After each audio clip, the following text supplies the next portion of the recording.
ഇല്ല ചേച്ചി, ഞാനപ്പേ എന്തായാലും അമ്മാവിന്റെ മോളുടെ കല്യാണത്തിന് നാട്ടിലേക്ക് വരണല്ലോ. അതെ അതെ അതെ അതെ, അതൊക്കെ സാരിയുടെ കളറൊക്കെ നിങ്ങൾ നോക്കിയിട്ട് എന്റെ അടുത്തൊന്ന് പറഞ്ഞാ മതി. ആ അതെ,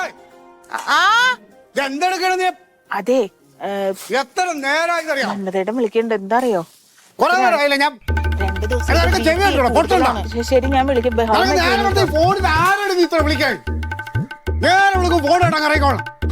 വിളിക്കാനായിട്ട് എന്താ നിനക്ക് പറയാം ഫോണില്? മനുഷ്യനോട് ഒരു ചായ വെച്ചിട്ട് തൊണ്ട വേണ്ടി ചത്താലെങ്കിലും തരുമോ? എന്നും ഇത് തന്നെയാണ്. ഒരു കാര്യം ചോദിച്ചാ ഒന്നും സമയത്ത് തരല്ലേ. നിനക്കെന്താ, നീ എന്തിനാ കുന്തം വിളിക്കൊണ്ട് നിൽക്കണേ? ഇനി ഞാൻ പറഞ്ഞത് നിനക്ക് മനസ്സിലായില്ലേ? മനസ്സിലായി പറയണേ. കുന്തം വിളിച്ചാൽ ഇവിടെ എന്നാ ചായ ഉണ്ടാവൂടി. പോയി ചായ ഉണ്ടാക്കൂടി. ഞാൻ ഇപ്പൊ എടുക്കാം. ഒന്നിനും ഒരു മനുഷ്യ ഒരു കാര്യം പറഞ്ഞ ചെവി കാക്കാക്കില്ല. നേരെ വിളിക്കുമ്പോൾ അണിഞ്ഞൊറി അങ്ങ് ഇറങ്ങിക്കോളൂ. ആ കണ്ണാടി മുമ്പ് അവർ എന്നിട്ട് ഫോൺ എടുത്ത് തോണ്ട് വിളിക്കുക. ഇത് തന്നെ പരിപാടി. ഒരു പരിപാടിയില്ല അവക്ക്. മന്മട്ടാ, ഞാനൊരു ചായ വാങ്ങിക്കൊണ്ടെന്നാലോ? നിനക്ക് ചായ ഉണ്ടാക്കണം. നിന്റെ ചായ കച്ചവടമാണോ നിനക്ക്? നിന്നെ ഇവിടെ തൂമ പണിക്ക് വിളിച്ചാണോ? ആണാ? നീ തെങ്ങിന് താഴെ എടുത്തോ? എടുത്തോളാം. എടുത്തില്ല പിന്നെ നീ എന്തുണ്ടാക്കി എടുക്കണം? പെണ്ണുങ്ങളോട് ഇങ്ങനെ വർത്താനം പറയണ്ട, സ്വന്തം ഭാര്യയല്ലേ. എന്റെ ഭാര്യനെ ഞാൻ ചീത്ത വിളിക്കും, തല്ലും, കൊല്ലും.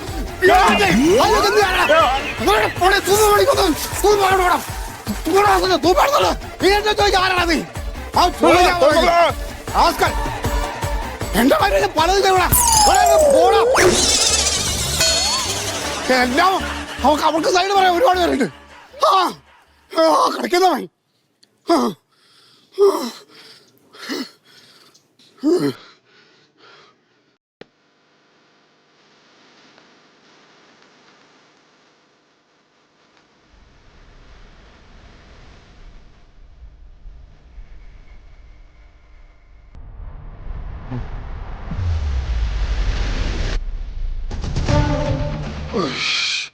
എന്താ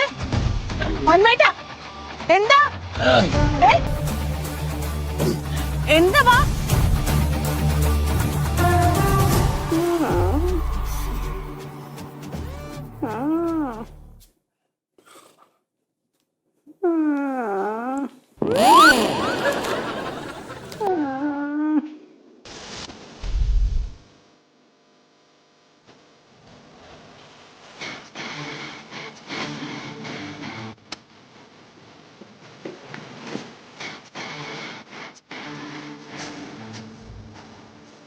ഉണ്ടോ അലിയാ?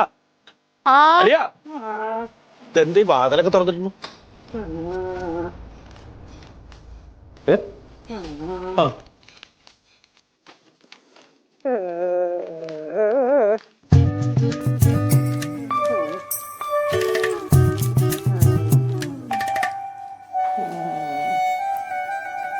അളിയാ, അളിയോ,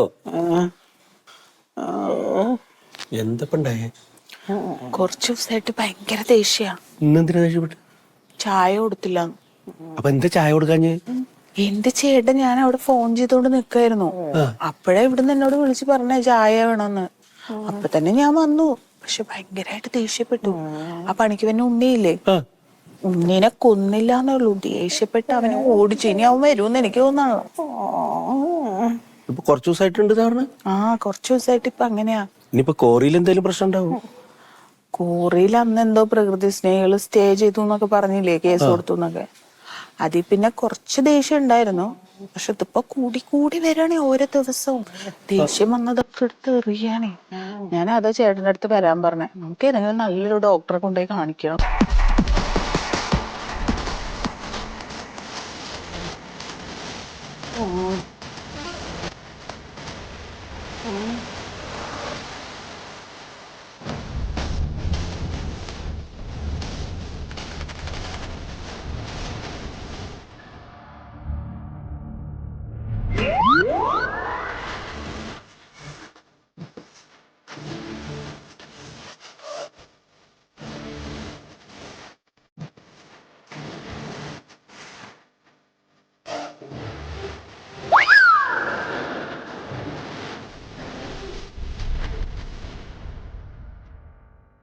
ചേട്ടൻ എന്താ ഈ ഡോക്ടർ വിളിക്കണേ? നമുക്ക് ഏതെങ്കിലും ആശുപത്രി പോവാന് നല്ല ഡോക്ടർമാരെ കാണിച്ചാലേ പറ്റുള്ളൂ.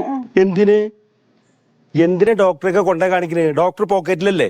പോക്കറ്റിലാ? ആ, യൂട്യൂബിൽ നോക്കിയാ മതി, എല്ലാ അസുഖത്തിനുള്ള ചികിത്സയുണ്ട്. ഇതിപ്പോ അല്ലാണ്ട് ഇപ്പൊ ഇത് BP ആണേ. ഇതിന് നമ്മളിപ്പോ ഡോക്ടറെ പോയി കണ്ടു കഴിഞ്ഞാൽ ആദ്യം ടോക്ക് എടുക്കണം. എന്നിട്ട് അവിടെ ചെന്ന് കഴിഞ്ഞാൽ ഡോക്ടർ പിന്നെ എല്ലാവിധ ചെക്കപ്പ് നടത്തും. അങ്ങനെ 100 രോഗങ്ങളാവും. അതിൻ്റെ ഒന്നും ആവശ്യമില്ലേ യൂട്യൂബ് ഡോക്ടർമാർ ഇവിടെ ഉള്ളപ്പോ. അസ്ട്രോളജി വേണ്ട, ന്യൂറോളജി വേണ്ട, പ്രമേഹം വേണ്ട, BP. BPയുടെ ഡോക്ടർ പറയണ കേട്ടോ. ഇതുപോലെയാണ് ചെയ്താൽ മതി. നമസ്കാരം, കേട്ടോ. ഞാൻ നിങ്ങളുടെ പ്രിയപ്പെട്ട ഡോക്ടർ മൊയ്തു PP. ഇന്ന് ഞാൻ നിങ്ങളോട് പറയാൻ പോകുന്ന ഒരു വിഷയം ഇത് കുറച്ച് ഗൗരവമുള്ള ഒരു വിഷയമാണ്. പണ്ടൊക്കെ പ്രായമുള്ള ആൾക്കാർക്ക് മാത്രം കണ്ടുവന്നിരുന്ന ഒരു രോഗം ഇന്ന് ചെറുപ്പക്കാരുടെ ഇടയിൽ വ്യാപകമായിട്ടുണ്ട്. രോഗം എന്താണെന്നല്ലേ? ഉയർന്ന രക്തസമ്മർദ്ദം, അതായത് ഹൈ BP. ഇത് പണ്ടൊക്കെ വയസ്സായ ആൾക്കാരിൽ കണ്ടിരുന്നതാണെന്ന് ഇപ്പോ ചെറിയ പ്രായമുള്ള ആൾക്കാരിലേക്ക് വരാൻ കാരണം എന്താണ്? അതിന് ഒരുപാട് കാരണമുണ്ട്. അതാണ് ഞാൻ പറയുമ്പോൾ ശ്രദ്ധിച്ച് കേട്ടോളി. ആദ്യം നിങ്ങൾ ചെയ്യേണ്ടത് ഭക്ഷണത്തിൽ ഉപ്പിന്റെ അളവ് കുറയ്ക്കണം. ഉപ്പ് ഭയങ്കര ഡേഞ്ചറാണ്. ഉപ്പാണ് പ്രഷറിന്റെ ഏറ്റവും വലിയ ശത്രു എന്ന് പറയാ. ഇപ്പൊ കറി നമ്മൾ കൂട്ടുമ്പോൾ കറിനകത്ത് ഉപ്പുണ്ട്. കറി 2 കറി ഉണ്ടാവും, പച്ചക്കറി ഉണ്ടാവും, മീൻ കറി ഉണ്ടാവും, ചിലപ്പം ചിക്കൻ കറി ഉണ്ടാവും, അല്ലേ? അപ്പൊ അതിലൊക്കെ ഉപ്പുണ്ട്. അതിന് പുറമെയാണ് നമ്മൾ അച്ചാർ കൂട്ടുക. അച്ചാറിൽ ഉപ്പിന്റെ അംശം ഒരുപാടാണ്. പപ്പടം കൂട്ടല്ലേ? ഒരു പപ്പടത്തിൽ എത്ര ഉണ്ട് ഉപ്പ്? ചിന്തിച്ചിട്ടുണ്ടെങ്കിൽ 4 വൈറ്റ് പോയ്സൺ ഉണ്ടെന്നാണ് കേൾക്കണത്. 4 വൈറ്റ് പോയ്സൺ. അതിൽ 1 ഉപ്പാണ്, 1 പഞ്ചസാരയാണ്, പിന്നെ 1 വറ്റാണ്, വറ്റ് ചോറ്, മറ്റൊന്ന് പാല്. ഇതൊക്കെ വൈറ്റ് പോയ്സണാ. അതിൽ ഏറ്റവും ഭീകരനാണ് ഉപ്പ്. അത് പറഞ്ഞെന്നുള്ളൂ. ഇനി രണ്ടാമത്തെ കാര്യം കൊഴുപ്പ്. കൊഴുപ്പ് എങ്ങനെ ഉണ്ടാവണത്? കൊഴുപ്പുണ്ടാവാൻ കാരണം എണ്ണയാണ്. അപ്പൊ ഈ ശരീരത്തില് അടിഞ്ഞുകൂടുന്ന ഈ കൊഴുപ്പ് മാറ്റാൻ നമ്മൾ എന്താ ചെയ്യേണ്ടത്? അരമണിക്കൂറെങ്കിലും രാവിലെ നമ്മൾ എക്സർസൈസ് ചെയ്യണം. ഈ BP കാരണം വരുന്ന ഒരു സാധനം സ്ട്രെസ്സാണ്. അതായത് ഭയങ്കര ദേഷ്യമായിരിക്കും BP ഉള്ള ആൾക്കാർക്ക്. ദേഷ്യം എന്ന് പറഞ്ഞാൽ സാധനങ്ങളൊക്കെ എടുത്ത് എറിഞ്ഞാള് വരും BP കൂടുമ്പോഴേ. അപ്പൊ ആ ദേഷ്യം ഒഴിവാക്കാൻ നമ്മൾ എന്താ ചെയ്യേണ്ടത്? അതിന് യോഗ ചെയ്യണം, മെഡിറ്റേഷൻ. മനസ്സെപ്പോഴും ശാന്തമായിട്ടിരിക്കണോ. ഒരു BP കൂടുതലാന്ന് പറയണത് എന്താ? ദേഷ്യം കൂടുതലാണ് ഓന്. അതാണ് പറയണേ. പിന്നെ അതുപോലെ വേറൊരു സാധനം, ഈ കാർബോഹൈഡ്രേറ്റ്. അത് നമ്മളെ ശരീരത്തിൽ കുറച്ചൊക്കെ മതി. ഇപ്പം 3 നേരം 4 നേരം ചോറുന്നരുത്. അങ്ങനെ ചോറുന്നവരൊക്കെ ഉണ്ട്. 1 നേരം ചോറുന്നാ മതി. അപ്പൊ ഈ കാർബോഹൈഡ്രേറ്റ് നമ്മളെ ശരീരത്തിൽ 2000 ഒക്കെ മതി. ഇത് 5000 ഒക്കെ ആയിക്കഴിഞ്ഞാൽ ഇടങ്ങാറാണ്. ഈ കാര്യങ്ങളൊക്കെ ശ്രദ്ധിച്ചു കഴിഞ്ഞാൽ നന്നായിട്ട് നിങ്ങൾക്ക് BP കുറയ്ക്കാൻ പറ്റും കേട്ടോ. അപ്പൊ ഇന്നത്തെ വീഡിയോ ഇഷ്ടപ്പെട്ട് കഴിഞ്ഞാൽ നിങ്ങൾ എല്ലാവരും ലൈക്കും കമന്റും ആ ബെല്ലൈക്കനൊക്കെ ഒന്ന് പ്രസ് ചെയ്യുക. ഇനിയും സബ്സ്ക്രൈബ് ചെയ്യാത്ത ആൾക്കാരുണ്ടെങ്കിൽ അത് ചെയ്യുക. പിന്നെ കമന്റ് ബോക്സിൽ ഞാൻ ഇടയ്ക്കിടയ്ക്ക് നോക്കലുണ്ട്. ഒരുപാട് നല്ല കമന്റ്സ് വരുന്നുണ്ട്. ചിലത് ഭയങ്കര ഇറിറ്റേഷൻ ഉണ്ടാക്കുന്നുണ്ട്. അത് പറയാണ്ടൊക്കെ വയ്യ. ഇപ്പൊ ഈ അടുത്ത് കാസർഗോഡ് ഭാഗത്ത് രാഘവൻ എന്ന് പറഞ്ഞ ഒരാള് വളരെ മോശമായിട്ട് ഒരു കമന്റ് ബോക്സിൽ ഞാൻ കണ്ടിരിക്കണം. നിങ്ങൾ അതിന് നിൽക്കണ്ട കേട്ടോ. വളരെ നല്ല കാര്യമാണ് ഞാൻ പറഞ്ഞു തരുന്നത്. അത് മനസ്സിലാക്കി നിന്നാണ്. എന്റെ സ്വഭാവം നിങ്ങൾ മാറ്റരുത്. നിങ്ങളത് കുടുംബത്തിൽ പറഞ്ഞല്ല എനിക്കറിയാം. പിന്നെ നിങ്ങൾക്കുള്ള നിങ്ങളുടെ രോഗം എന്താണെന്ന് എനിക്കറിയാം. അതിന് എന്റെ അടുത്ത് ചികിത്സ ഇല്ല. അത് നിങ്ങളൊന്ന് മനസ്സിലാക്കുന്നതാണ്.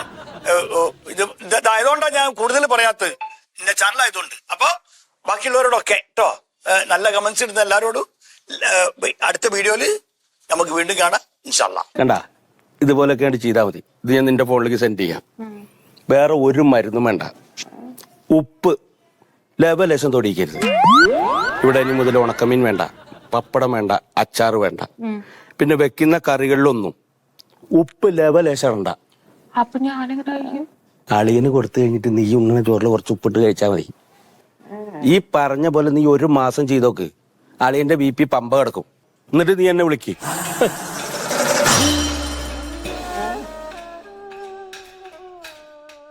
അത്രേ ഉള്ളൂ.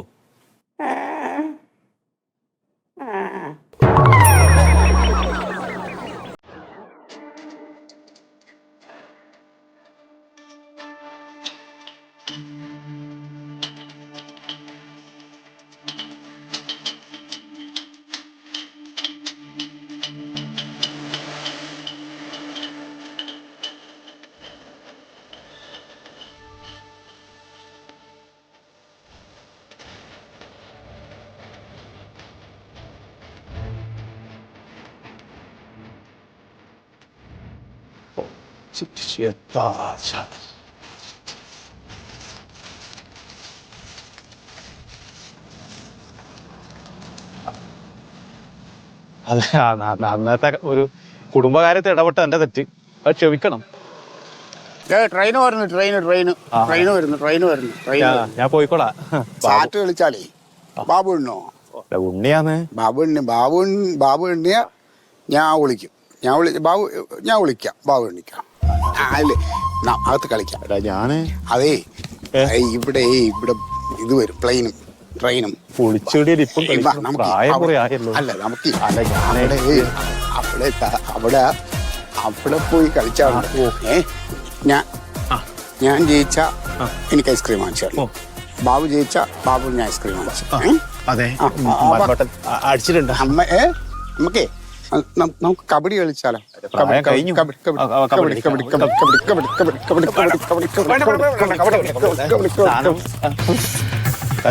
പേടിച്ചല്ലേ? ഉമ്മ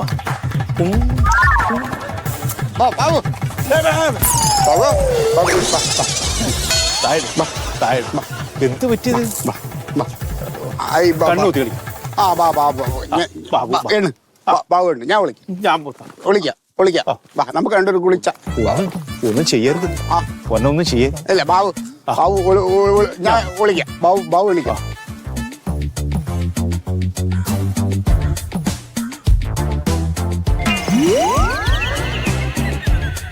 ഒന്ന്, രണ്ട്, മൂന്ന്, നാല്, അഞ്ച്, ആറ്, ഏഴ്, എട്ട്, 9, 10.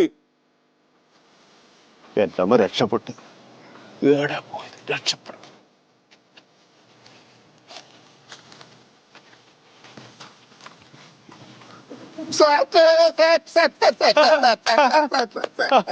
അടിപൊളി.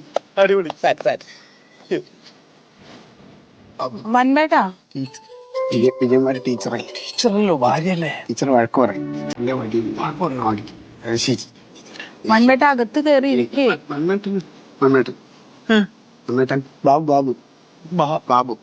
ബാബു സാറ്റ് കളിക്കോ? സാറ്റ് കളിച്ചോ? വണ്ടി കൂട്ടല്ലേ? 5, 15, 25, 35, 45, 50. സുഖേട്ടാ, ഒന്ന് അത്യാവശ്യമായിട്ട് ഇങ്ങോട്ട് വരണം. അതൊന്നിപ്പോ പറയാൻ പറ്റില്ല, ഒന്ന് വേഗം വാ. ടീച്ചർ ബാബു എവിടെ പോയി? ബാബു എവിടെ വിളിച്ച? ബാബു എവിടെ വിളിച്ചു ടീച്ചറെ? തട്ടടിക്കട്ടാ? മന്മേട്ട ഇങ്ങോട്ട് വാ. ബാബു ഇങ്ങോട്ട് വന്നേ. അത് പോയാ? ഇവിടെ വന്നിരിക്കും.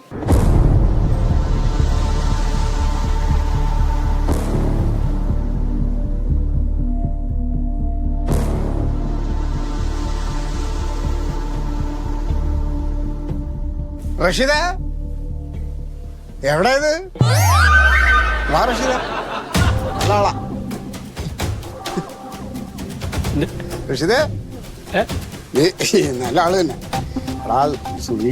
സുജിത്തും ബൈജുവും അമരും ഞങ്ങള് കണ്ട് ഞങ്ങള് ഗോലി കളിച്ചു. കുറെ നേരം ഗോലിയെല്ലാം കളിച്ചു. അങ്ങനെ മുട്ടടിച്ചു, ഇവിടെ മുട്ടടിച്ചിട്ട് ഇത് പൊട്ടി. ടീച്ചർ വിജയമാര് ടീച്ചറെ സംസാരിച്ചിട്ട് ആ ടീച്ചർ നമുക്ക് ഗോലി.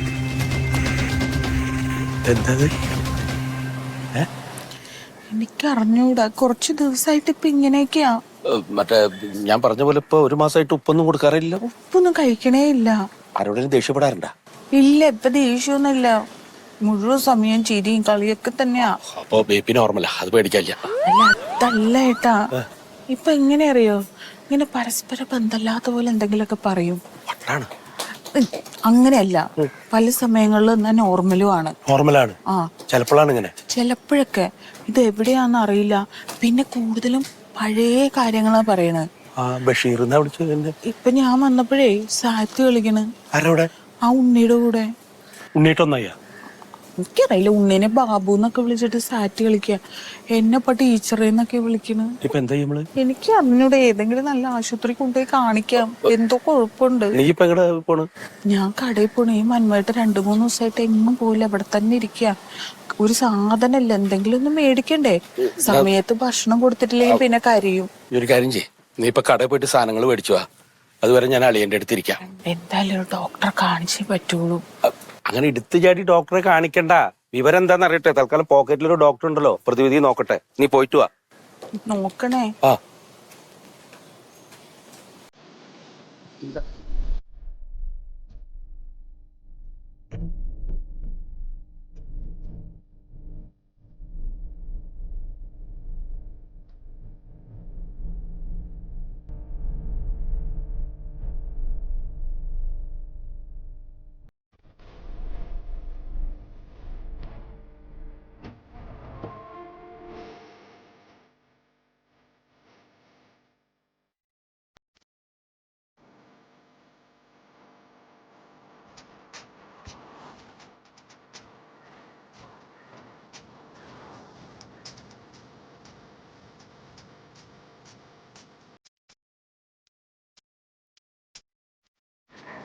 ഓർമ്മക്കുറവ് ഡോക്ടറോട് ചോദിക്കാം.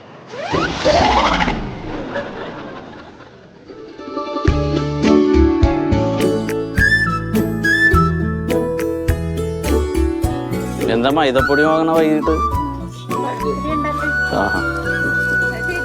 പൈസ അത് തന്നോളൂ. പറ്റാണോ? കുഴപ്പമില്ല. ഒരു 2 കിലോ പഞ്ചസാര, 1 പാക്കറ്റ് തേയിലപ്പൊടി, പിന്നെ ഉപ്പില്ലേ, ഉപ്പ് കുറച്ച് മതി കേട്ടോ. മന്മേട്ടൻ എന്ത് ചെയ്യാ? സാധാരണ കടയിൽ വരുന്ന മന്മേട്ടനല്ല. മന്മേട്ടൻ ഇപ്പൊ 2-3 ദിവസമായിട്ട് പുറത്തേക്കൊന്നും ഇറങ്ങണില്ല. അതെന്ത് പറ്റി? അത് എന്താണെന്ന് അറിയില്ല. ഇങ്ങനെ ഞാനിപ്പോ എന്താ പറയാ, വല്ല അസുഖം വല്ലോണോ? എന്തോ ഒരു ചെറിയ പ്രശ്നമുണ്ട്. ഈ ഒരു ഓർമ്മക്കുറവ് പോലെ. എന്താണ് ഇപ്പൊ ഒരു ലക്ഷണങ്ങള് കാണിക്കണത്? ലക്ഷണം സാധാരണ ഇല്ലാത്ത ലക്ഷണങ്ങള്.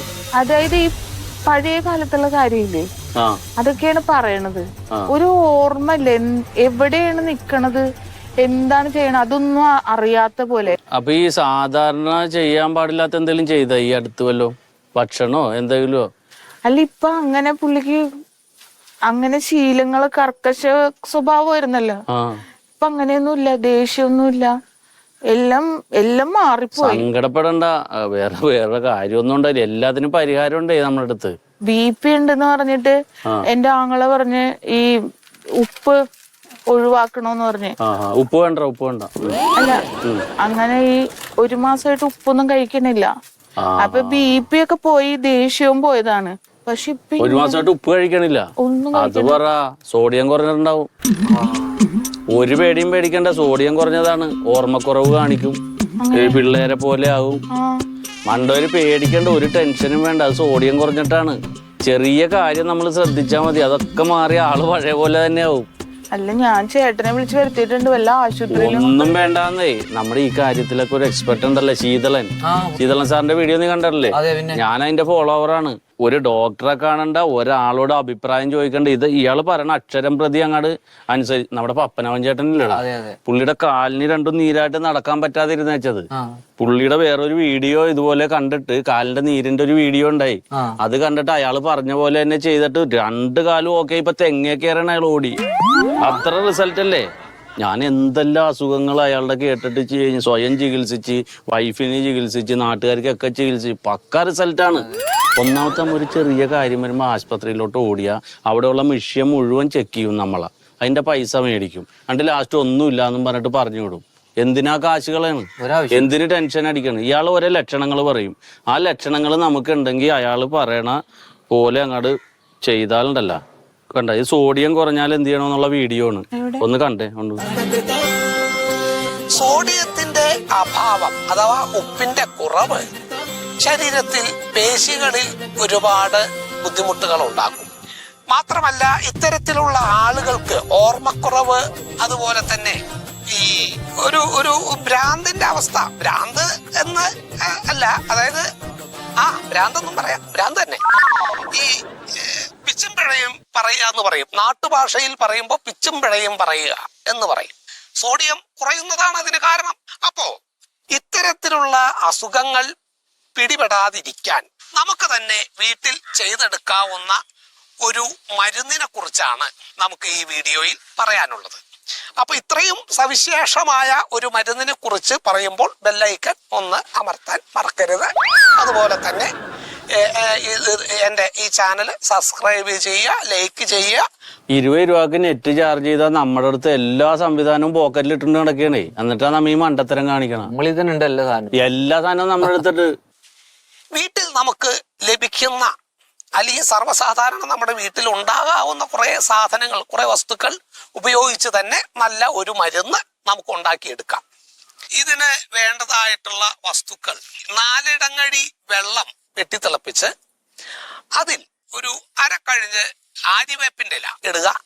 പിന്നെ പുലർച്ചെ 4:30 മണിക്ക് കിട്ടുന്ന തെങ്ങിന്റെ കൊതുമ്പ് വെട്ടിയെടുത്ത് അത് ഏകദേശം ഒരു 2 ഇഞ്ച് അളവിൽ മുറിച്ചെടുത്ത 16 കഷ്ണങ്ങൾ അത് ഇതിലേക്ക് ഇടുന്നത് വളരെ ഉത്തമമാണ്, ഫലപ്രദമാണ്.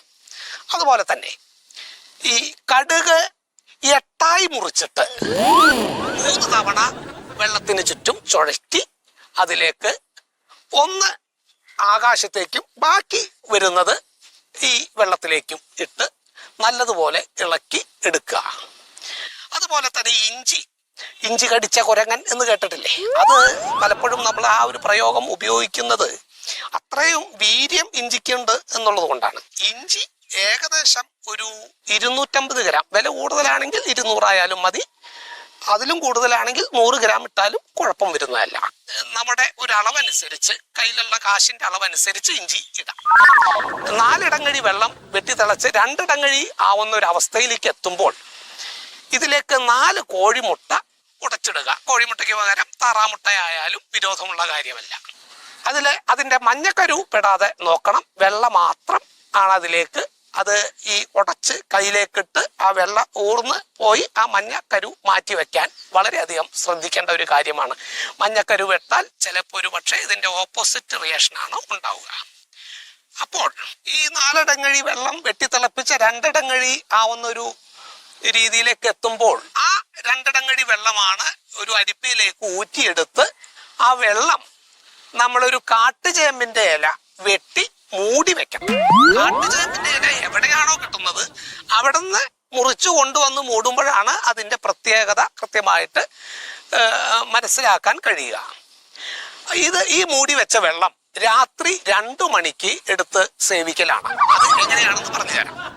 രാത്രി 2 മണി വരെ ഉറക്കമൊഴിച്ചിരുന്ന് വെള്ളം കുടിക്കുന്ന ഒരു രീതി ചിലവർ ചെയ്യാറുണ്ട്. അത് തെറ്റാണ്, അങ്ങനെയല്ല. രാത്രി 2 മണി വരെ ഉറങ്ങുകയും ഉറക്കത്തിനിടയ്ക്ക് എഴുന്നേറ്റ് നമ്മൾ അരിച്ചു വെച്ച ഈ വെള്ളത്തിൽ നിന്ന് 1/2 ഗ്ലാസ് വെള്ളത്തിലേക്ക് 1 പിടി ഉപ്പിട്ട് അതിൻ്റെ കൂടെ നമുക്ക് ചേർക്കേണ്ടതായിട്ടുള്ള വളരെ പ്രധാനപ്പെട്ട മറ്റൊരു മരുന്ന് എന്ന് പറയുന്നത് പാലാണ്. ആട്ടുംപാലാണ് ഉപയോഗിക്കുക. ആട്ടുംപാല് കിട്ടിയില്ലെങ്കിൽ എരുമപ്പാലോ അല്ലെങ്കിൽ പോത്തുംപാലോ, എരുമപ്പാലോ.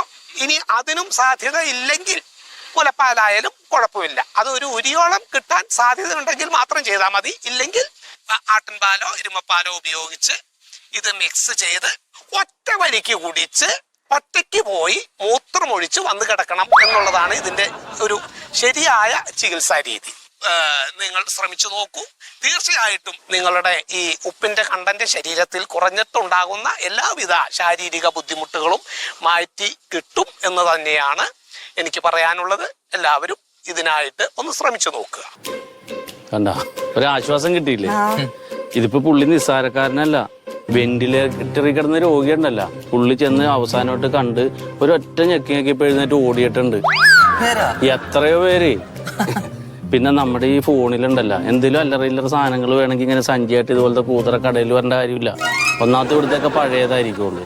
ഒരു ആപ്പ് ഉണ്ട്, അത് ഡൗൺലോഡ് ചെയ്തിട്ട് നമുക്ക് ആവശ്യമുള്ള സാധനം പറഞ്ഞാൽ വീട്ടിൽ കൊണ്ടുവന്ന് തരും. അത് EMI അടച്ചു വെച്ചാൽ മതി. ഇവരുടെയൊക്കെ മോന്തയും കണ്ട വായിലിരിക്കണം കേക്കണ്ട. ഇത് വേണോ എടുക്കണോ? അല്ല മറ്റേ ഓർഡർ ചെയ്യുന്നു അല്ലെങ്കിൽ എന്നാ എടുത്തു പോയി അല്ലെങ്കിൽ തന്നെ പറ്റാ അതും ഇല്ലാണ്ടാക്കേണ്ടി വരും നിങ്ങൾക്കല്ലോ. അല്ല ഒരു അറിവ് പകർന്നു കൊടുക്കണേന്ന് നിന്റെ മോറ് കണ്ടവർക്ക് എന്റെ ലോണൊക്കെ നീ അടക്കണേന്ന്. നിങ്ങൾ കൂട് വെക്കാൻ പറഞ്ഞ ഇത്തിരി ഇങ്ങനെ കുളം പോയി കളർ കേട്ടോ. സുധേട്ടാ, ഇല്ല ഞാൻ കടയിൽ നിന്ന് അങ്ങോട്ട് വരികയാണ്. പിന്നെ ആശുപത്രിയിലൊന്നും പോവണ്ട. അത് ഞാൻ അവിടെ വന്നിട്ട് പറയാം. അതിനുള്ള മരുന്നൊക്കെ കിട്ടിയിട്ടുണ്ട്. അതൊക്കെ ഞാൻ അവിടെ വന്നിട്ട് പറയാം. ശരി. ഒന്നും പേടിക്കണ്ട, പുള്ളി പറയണ പോലെ ചെയ്തേച്ചാ മതി.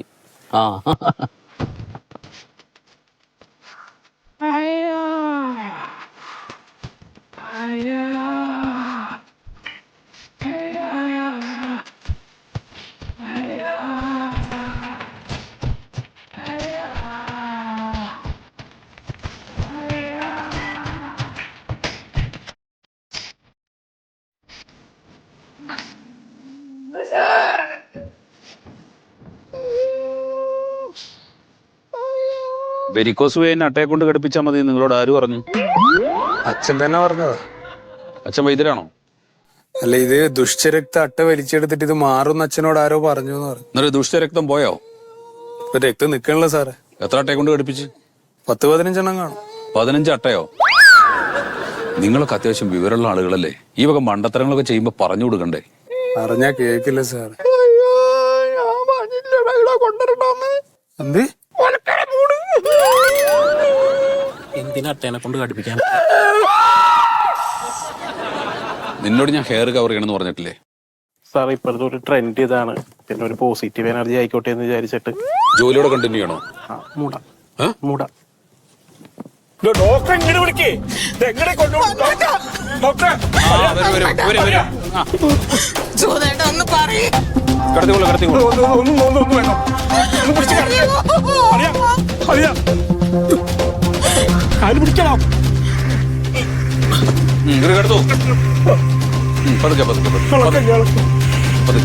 വിളിച്ചിട്ട് മിണ്ടില്ല ഡോക്ടർ.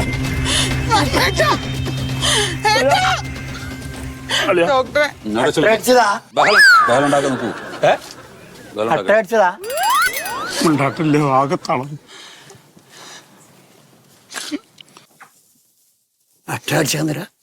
ഒറ്റ നിങ്ങളെ തലയാൻ മുട്ടിക്കോടെ കാണും.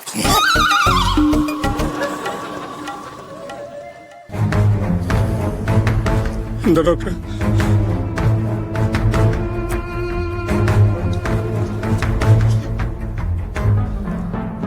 അളിയാ